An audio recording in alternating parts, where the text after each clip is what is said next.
नमस्कार,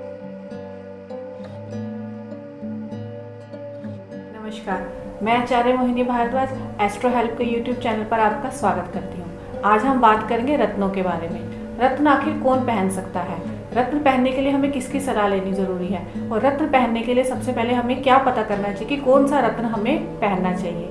रत्न हम किसी अच्छे ज्योतिष से सलाह लेकर ही पहन सकते हैं, नहीं तो कोई भी गलत सलाह के कारण अगर रत्न हमें पहन लिया तो वो हमें नुकसान भी पहुंचा सकता है, क्योंकि एक रत्न में एक अद्भुत शक्ति होती है और इतनी ताकत होती है कि आपको अर्श से फर्श पर भी पहुंचा सकता है और फर्श से फिर से अर्श पर लेकर जाएगा। इसीलिए रत्न को पहनने के लिए अच्छी जानकारी होना बहुत ज़रूरी है और किसी ग्रह की ताकत हम तक पहुंचने के लिए ही हम उस रत्न को धारण कर सकते हैं, क्योंकि कोई ग्रह हमारी कुंडली में अच्छा है और अच्छा होकर भी हमें फल नहीं दे रहा क्योंकि उसके अंदर बल नहीं है। उस ग्रह को अच्छा करने के लिए ही हम रत्न का सहारा लेते हैं, जिससे कि हमें उसकी अद्भुत शक्ति प्राप्त होती है। हम बात करेंगे पुखराज के बारे में। यह पुखराज पीले रंग का होता है, यह भी पारदर्शी होता है। यह बृहस्पति को बल देने के लिए पहना जाता है। इसमें एल्यूमिनियम, फ्लोरीन और सिलिकेट होता है, जो मन को, दिमाग को ताकत देता है, सोच और विचार में गंभीरता लेके आता है। हमारे अंदर ज्ञान और शक्ति बढ़ती है, हमारे अंदर निर्णय लेने की क्षमता आती है। कुंडली के अंदर बृहस्पति से जुड़े जितने भी कारक हैं वो हमें इस रत्न के पहनने से मिलते हैं।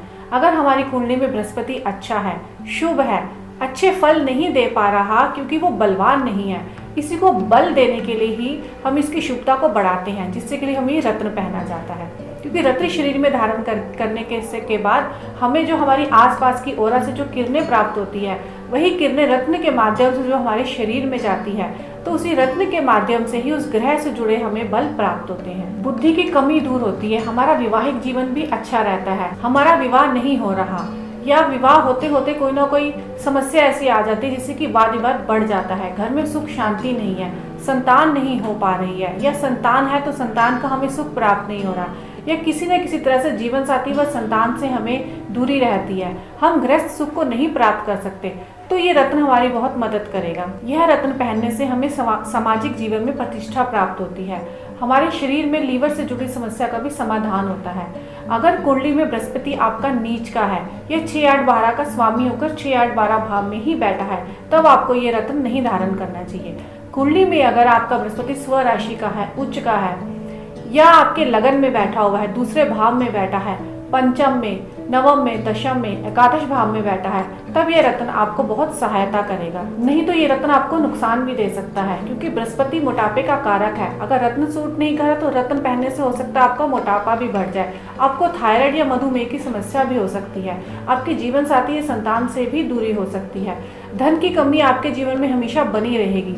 अगर आप बृहस्पति आपका शुभ फल दे रहा है और तभी आप इस रत्न को पहनते हैं, तब आपके जीवन में सुख संपत्ति की कोई कमी नहीं रहेगी और धन की समस्या भी आपकी खत्म हो जाएगी।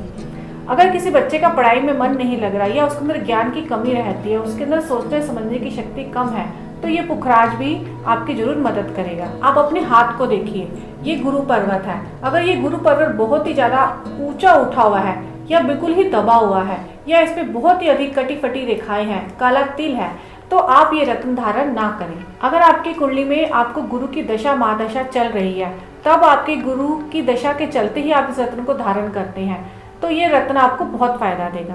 इसी के साथ हम अपने इस विषय को यहीं पर समाप्त करते हैं। अगर आपको भी कोई रत्न खरीदना है तो आप एस्ट्रो विधि की वेबसाइट से कॉन्टेक्ट कर सकते हैं। यहाँ पर आपको सही ज्योतिषीय सलाह भी मिलेगी और सही ज्योतिष सलाह के साथ आपको प्राण प्रतिष्ठित रत्न भी मिलेंगे, जिसको पहनने से आपको जरूर फायदा होगा। अब अपनी वीडियो को हम यहीं पर समाप्त करते हैं। नए विषय के साथ फिर से आपके साथ उपस्थित होंगे। लेकिन हाँ, अगर आपको हमारी वीडियो पसंद आती है तो आप इसको लाइक भी कीजिए और आप हमारे साथ बने रहना चाहते हैं तो आप इसको सब्सक्राइब भी कीजिए। नमस्कार।